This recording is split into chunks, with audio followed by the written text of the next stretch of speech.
Kaixo, gaur egingo dugu ioi elektroi metodoarekin beste doiketa bat, vale? Jarraitzen dugu ingurune azidoarekin, orduan, beste ariketatxo bat.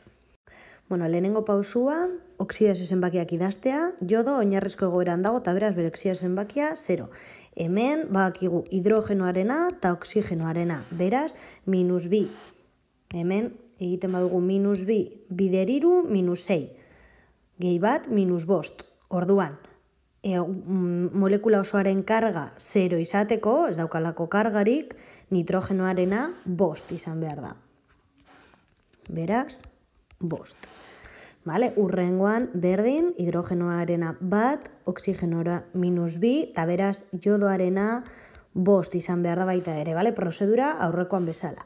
Hemen bakigu oksigenoarena -2 dela beti bezala, orduan nitrogenoarena 2 izan behar da molekularen karga 0 izateko. Eta uraren kasuan, biak dakizkigu memoriaz, orduan, listo. Venga, pues hasiko gara begiratzen, ia ber, ze elementuren oksidazio zenbakiak aldatu diren. Vale, pues jodoaren kasuan, fijo, ez da, hau delako 0, eta kasu honetan, 5. Eta aldatu den bestea da nitrogeno. Nitrogeno hemen 5, eta hemen 2. Beraz, erdi erreakzioak idatziko ditugu. Vale, lehenengoa, jodo, lehenengoa, berdin dio zein egiten duzuen lehenengoa. Jodo, eta gogoratu beti, ioi osoa hartu behar dela, beraz, hemen hartuko dugula guztia. Hirutarrak direnean, gogoratu beti azidoetan, beti dela, hidrogeno alde batetik, vale? Ioietan banatzeko, hidrogeno alde batetik eta beste guztia beste aldetik. Vale? Ioiak beti dira 2. Naiz eta hirutarrak izan 3 elementuz osatuta daudelako, baina ioiak beti 2. Hidrogeno alde batetik, beste guztia bestetik. Vale. Beraz, gure ioia da IO3 eta jakiteko ioiaren karga zer egin behar dugu? Pues kalkulatu oksidazio zenbakiekin. -2, bideriru, -6, gehi 5, -1. Orduan, ioi honen karga, -1. Vale. Doitu dezakegu ja. Adibidez, kasu honetan. Zer daukagu hemen? Jodo 2 eta jodato ioia. Orduan, 2 gauza doitzeko. Alde batetik, eta hemen kontuz, 2 hidrogeno daude, 2 hidrogeno, 2 jodo daude, eta hemen bakarrik bat, eta gero bestetik badauzkagu oksigenoak, ingurune azidoan urarekin doitzen ditugunak, vale? Beste aldetik urarekin, baina kasu honetan baita ere doitu behar ditugu jodoak. Orduan, hasiko gara jodoarekin, vale? Jodoa doitzeko 2 aukera dauzkagu, edo jartzea erreaktiboetan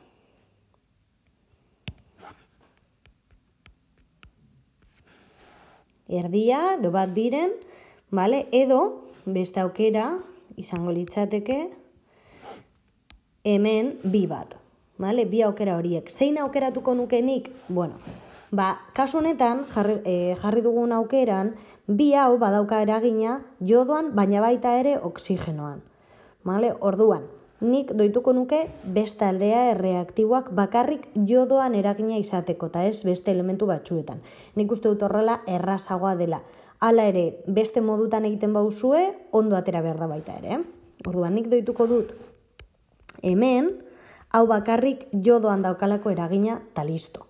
Vale? Bestean, egiten bauzue, eragina jodoan, oksigenoan, eta ioiaren kargan baita ere, ioi bakoitza, minus delako, eta 2 ioi daudenez, 2 minus. Vale? Orduan, nik uste dut beste modutan egiten bauzue okertzeko errazagoa. Vale? Orduan, horregatik nik horrela egingo dut doitzen erreaktiboak, bakarrik jodoan daukalako eragina. Vale? Eta ja, urekin doituko dugu bestea. Kasu honetan badaude produktuetan 3 oksigeno eta erreaktiboetan ez daude. Orduan, gehitzen dugu ura beti. Vale, pues doitzeko 3 ur. Gertatzen da, orain jarri ditugula. Hemen 6 protoi. Eta hemen ez daude, gehitzen ditugu.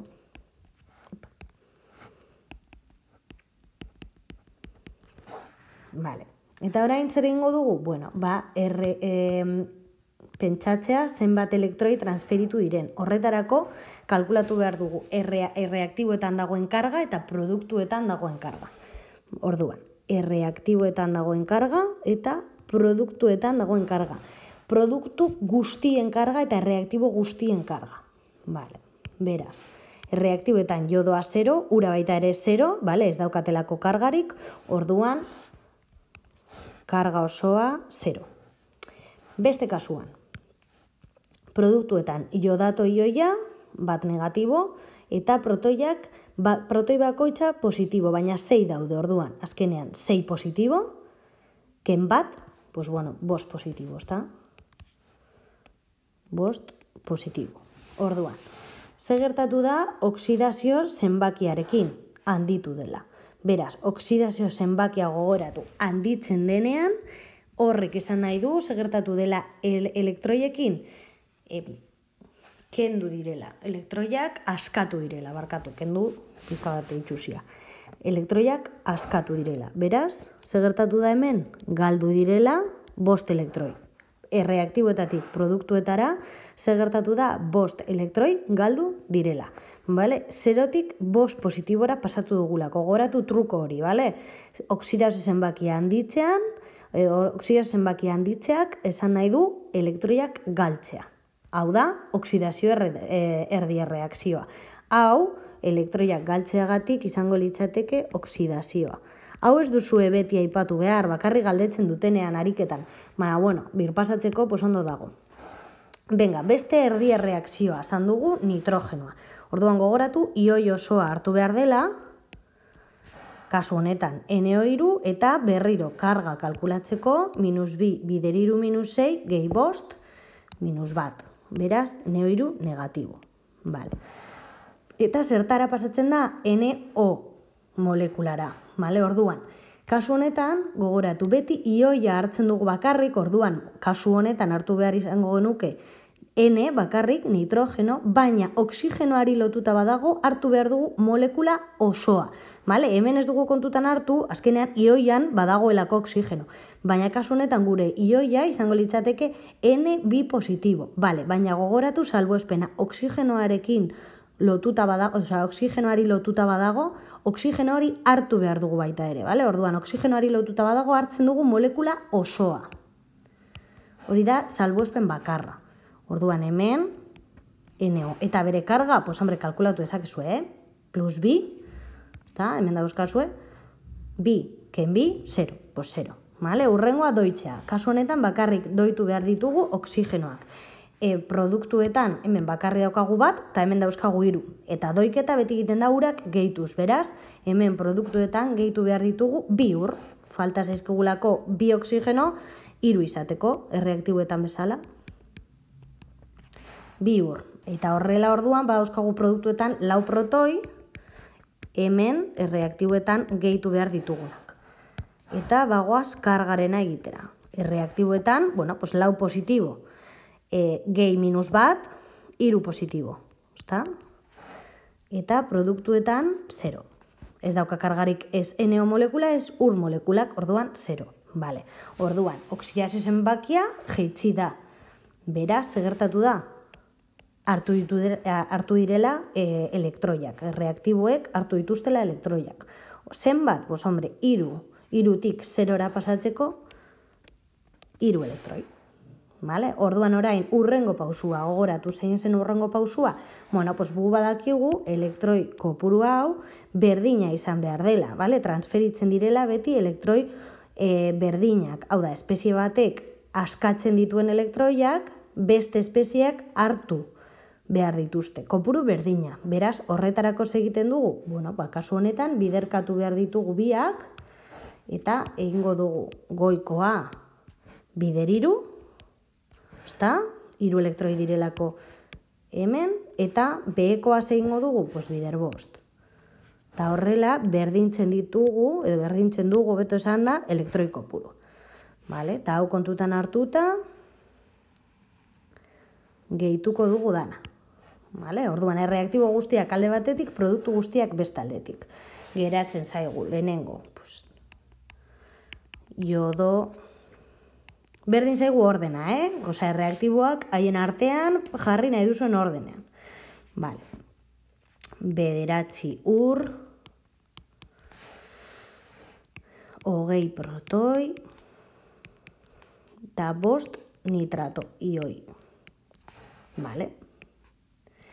Hemen nik batzutan jartzen ditut elektroiak konprobatzeko benetan berdinak direla, vale? Hau da, biderketa hau ondo planteatu dugula, eta lortzen dugula elektroi kopuru berdina, vale? Eta gero, pues bueno, jarraitzen dugu 3 iodato, gehi 5 nitrogeno monoxido, gehi 10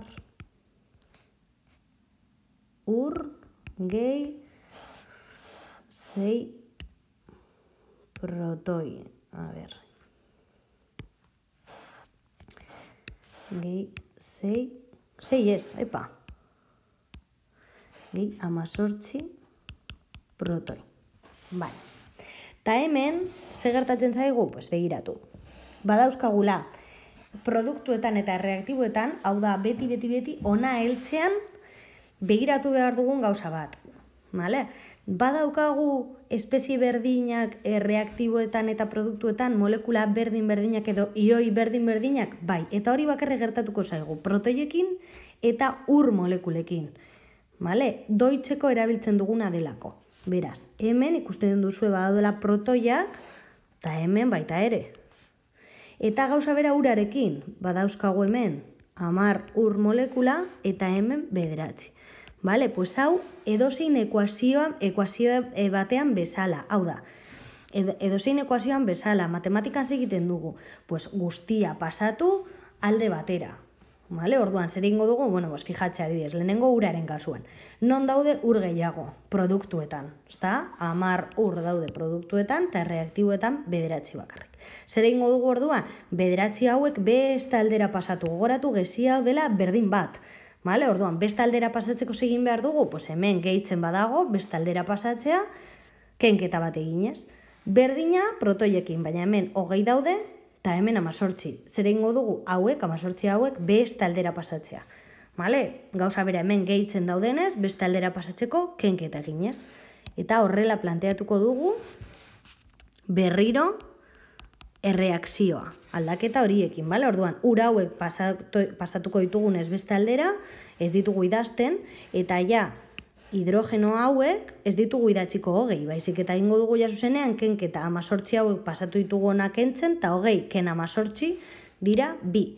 Beraz, geratzen zaigu 2 protoi, bale? Kenketa egin dugulako. Eta 5 nitrato ioi, hori berdina. Vale. Hau baita ere berdin, iodato ioia, hau berdin, eta urara lugara, vale, orduan, ura, hemen dauzkagu 9 hau pasatzen ditu gorra, eta 10 ken 9 bat bakarrik, orduan, eta protoiak ez ditugu kopiatzen, gogoratu beste aldera pasatu ditugula ja. Vale, erdi pausu bat egin nahi baduzue, kenketak eginez eta hori, pues, primeran. Vale? Eta hemen ja, eukiko genuke, ekuazio ioniko doituta. Baina guk ez dugu nahi ekuazio ioniko doituta, ja da nahi dugu molekularra, gurea, hasierakoa doitzea. Vale, orduan, urrengo pausua ja da pista hauekin, nik beti esaten dut ekuazio ioniko doituta dela gure pista, doituko dugu bestea. Bueno, badauzkat hemen berriro idatzita ekuazio ioniko doituta, aurreko atalean lortu duguna, vale? Eta berriro gure hasierako ekuazioa edo erreakzioa. Vale? Pista hauek begiratuz, doituko dut, hau. Venga, pues hasiko gara. Orduan, jodoarentzat zer dakit? Bueno, pues irubiren egon behar direla, primeran, vale? Hemen, ze gertatzen zaigu? Bueno, 2 pista dauzkadala molekula bakarrarentzako, 5 nitrato ioiak eta 2 protoi. Bueno, orduan, gogoratu hau gertatzen denean, amaiera arte usten dugula, eta ia ber produktuetan ze ateratzen zaigun, eta orduan horrekin kontutan hartu dugu ze pistari egin behar diogun kasu. Vale? Orduan, jarraitzen dugu momentuz, baina ahaztu gabe hemen zerbait jarri behar dugula. Vale? Orduan, venga, urrengoa. azido jodikoa, venga, pues honi ze jarri behar diogu, pues bere pista da, hau, ezta orduan, 3. Urrengoa, nitrogeno monoxidoa, bere pista hemen, 5. Eta ura, pues horrela ustea esan digute, ezta bakarrik bat dagoelako hemen. Vale, bueno, orduan, zer egiten dugu orain, ja, maieran gaude, eta, bueno, pues onaino bueltatuko gara berriro azido nitrikora. Vale, orduan, bueno, pues esaten digute jarri behar dudala edo 5 edo 2. Hori fijo badakigu, hemen daukagulako edo 2 protoi edo 5 nitrato. Bueno, pentsatuko dugu. Begiratuko ditugu produktuak eta errazena da beti protoiena begiratzea. Vale, orduan, protoiak begiratzen baitugu, hemen bauzkagu 3, eta hemen 2, 5. 5 protoi egon behar dira baita ere reaktiboetan. Beraz, nori egin behar diogu kasu? Pues bueno, honi. Vale? Pues 5 bat jarriko diot. Eta gero beti egin dezakezue konprobaketa. Nik, nire aholkoa da beti konprobaketa egitea. Naiz eta normalean aurreko ariketetan, esan nizuen, konprobaketa egin, edozein molekularentzako ez badago pistarik ekuazio ioniko doitutan. Baina hala ere nik beti egingo nuke konprobaketa. Orduan, konprobaketa egingo dugu, eta zenbatuko ditugu elementu guztiak erreaktiboetan eta gero produktuetan. Berdina ateratzen bazaigu, ondo egin dugu.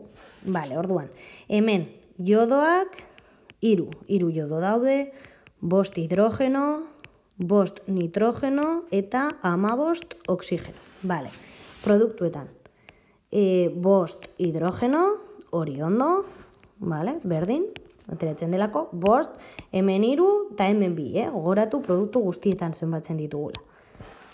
Jodo, 3, konprobatuta eta ondo daukagu. Oksigenoak, hemen 9, hemen 5, 14, eta hemen 1, 15. Orduan, 15 oksigeno. Ondo baita ere. Eta azkena 5 nitrogeno.